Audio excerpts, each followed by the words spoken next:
आहात लोकशाही मराठी आणि माझ्यासोबत माझी सहकारी।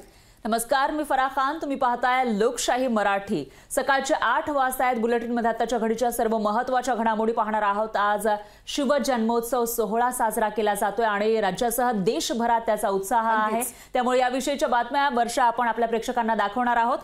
पण सगळ्यात आधी आपण बघूयात पेपरच्या बातम्या, कारण सकाळची वेळ आहे आणि आपल्या आजूबाजूला नेमकं काय घडतंय याविषयीची उत्सुकता आपल्याला असते। त्यामुळे पेपरच्या बातम्या वाचल्या जातात, पण आजकालच्या या धकाधकीच्या जीवनामध्ये पेपरच्या बातम्या वाचणं किंवा हेडलाईन्स वाचणं शक्य होत नाही आणि त्यामुळे लोकशाही मराठी आपल्या प्रेक्षकांसाठी घेऊन आला आहे पेपरच्या बातम्या। याच्यामध्ये आघाडीचे जे वर्तमानपत्र आहेत त्यापैकी जे महत्त्वाचे वर्तमानपत्र आहेत त्यांच्या हेडलाईन्स आपण या ठिकाणी दाखवत असतो आणि सगळ्यात आधी लोकसत्ताची हेडलाईन नेमकी काय आहे ते आपण बघणार आहोत।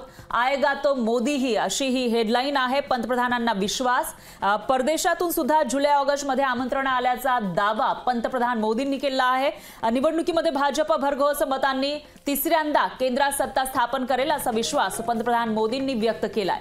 भाजपच्या 2 दिवसीय अधिवेशनातील समारोपाच्या भाषणामध्ये पंतप्रधान मोदींनी हा विश्वास व्यक्त केला आहे। तर दिल्लीमध्ये हे 2 दिवसीय परिषद आयोजित करण्यात आली होती आणि त्यामध्ये पंतप्रधान मोदींनी बोलताना म्हटलेलं आहे की आपल्याला जून, जुलै, ऑगस्ट महिन्यामध्ये परदेश दौऱ्यासाठी आमंत्रण आलेली आहेत। याचाच अर्थ आता मे पर्यंत निवडणुका होतील, नवीन सत्ता स्थापन होईल आणि या सत्ता स्थापनेच्या वेळेला मोदींचीच सत्ता येईल असा विश्वास परदेशातील लोकांना सुद्धा वाटतो आणि त्यामुळे आपल्याला जून, जुलै साठी सुद्धा आमंत्रण आल्याचं पंतप्रधान मोदींनी काल सांगितलेलं आहे। तर लोकसत्ताची ही हेडलाईन आपण या ठिकाणी बघतोय वर्षा। अगदीच फरा, आपण यानंतर लोकसत्तेनंतर तर महाराष्ट्र टाइम्स मध्ये नेमकी कोणती ठळक बातमी आहे ती देखील पाहूयात। विकसित भारत भाजपकडूनच पंतप्रधान नरेंद्र मोदी, खरं तर यांनी जनतेला ग्वाही दिल्याचं पाहायला मिळतं आणि तीच महत्त्वाची बातमी आहे।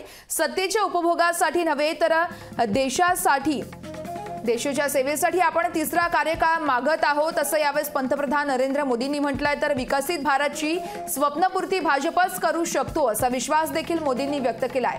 विरोधकांकडे त्यासाठी कोणताही आराखडा नाहीये असं सांगतानाच पंतप्रधान नरेंद्र मोदी यांनी आएगा तो मोदी ही हा भाजपचा निवडणुकी मंत्र आता रविवारी देशभरातील पक्ष कार्यकर्त्यांकडून घोटून घेतल्याचं पाहायला मिळतंय। फरा, निश्चितच वर्षा, कालचं जे अधिवेशन झालेलं होतं त्याच्यामध्ये पंतप्रधान मोदींनी एकूणच येणाऱ्या ज्या लोकसभेच्या निवडणुका आहे त्या अनुषंगाने सुद्धा लोकांना संबोधित केल्याचं पाहायला मिळते, कानमंत्र दिलं आहे। यानंतर आघाडीचं न्यूजपेपर गुजरात समाचारची हेडलाईन काय आहे वर्षा ते आपण बघणार आहोत।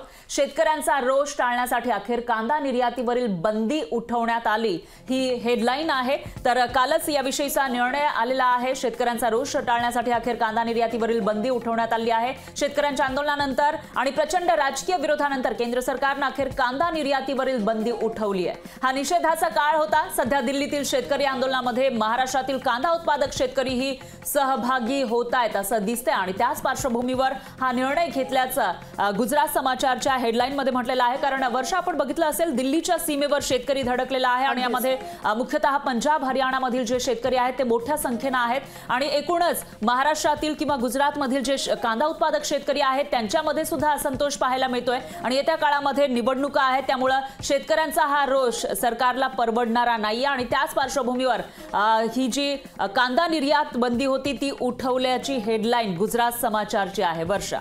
अगदीच फरा, यानंतर आपण पाहूयात सामनामध्ये नेमकी कोणती ठळक बातमी आहे ते। ठाण्याचा इलाका हमारा, धमाका भी हमारा ही होगा। खरं तर काल आदित्य ठाकरे मुख्यमंत्र्यांच्या बालेकिल्ल्यात होते आणि यावेळेस त्यांनी हे विधान केल्याचं आपण पाहतोय। आज मी ठाण्यात येणार म्हणून बातम्यांवर सुरू होतं का शिंदेंच्या बालेकिल्ल्यात खरं तर आदित्य ठाकरे येणार। हा बालेकिल्ला त्यांचा नाही, 1 इंचही नाही। ये इलाका भी हमारा है, धमाका भी हमारा ही होगा असं यावेळेस शिवसेना नेते अर्थातच ठाकरे गटाचे नेते आणि युवासेना प्रमुख आदित्य ठाकरेंनी म्हटलंय। या अलिबाबा आणि 40 चोरांना लोकसभा, विधानसभाच काय तर महापालिकेची पायरी देखील चढू द्यायची नाही असं यावेळेस आदित्य ठाकरेंनी म्हटलंय। फरा, यावेळेस शिवसेना जिंदाबादच्या गगनभेदी घोषणांनी देखील ठाणे दणाणून गेल्याचं पाहायला मिळालंय।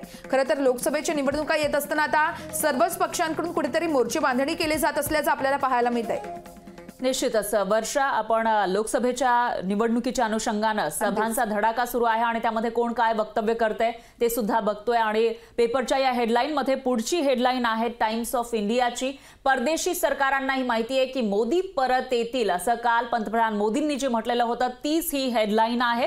तर परदेशी सरकारांनाही माहिती आहे की मोदी परत येतील असं पंतप्रधान म्हणाले. जुलै, ऑगस्ट, सप्टेंबर मधील कार्यक्रमांसाठी आमंत्रण येत आहेत असं त्यांनी काल म्हटलेलं होतं. तर नवी दिल्लीची ही हेडलाईन पंतप्रधान मोदींनी रविवारी सांगितलं की केवळ भाजपच नाही तर आंतरराष्ट्रीय समुदायाला लोकसभा निवडणुकीनंतर त्यांच्या सरकारच्या पुनरागमनाबद्दल पूर्ण आत्मविश्वास आहे असं पंतप्रधान मोदींनी म्हटलेलं होतं.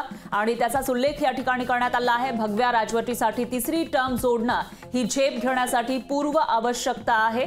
2047 पर्यंत विकसित राष्ट्र बनवण्यासाठी याची गरज आहे असं सुद्धा पंतप्रधान मोदींनी म्हटलेलं होतं. काल जे अधिवेशन झालेलं आहे दिल्लीमध्ये, राजधानी दिल्लीमध्ये, त्यावेळेला पंतप्रधान मोदी नेमकं काय म्हणाले आणि येणाऱ्या निवडणुकीच्या अनुषंगानं जो विश्वास त्यांनी व्यक्त केलेला आहे त्याविषयीची ही हेडलाईन टाइम्स ऑफ इंडियाची आहे. वर्षा, आपण बघितलेलं आहे आताच्या आघाडीच्या न्यूज पेपरमध्ये नेमक्या कोणकोणत्या बातम्या आहेत, कोणत्या हेडलाईन्स आहेत ते आपण लोकशाही मराठीच्या प्रेक्षकांना या ठिकाणी वाचून दाखवल्यात. अगदीच. लोकशाही मराठी ऐका, पहा, जागरूक रहा.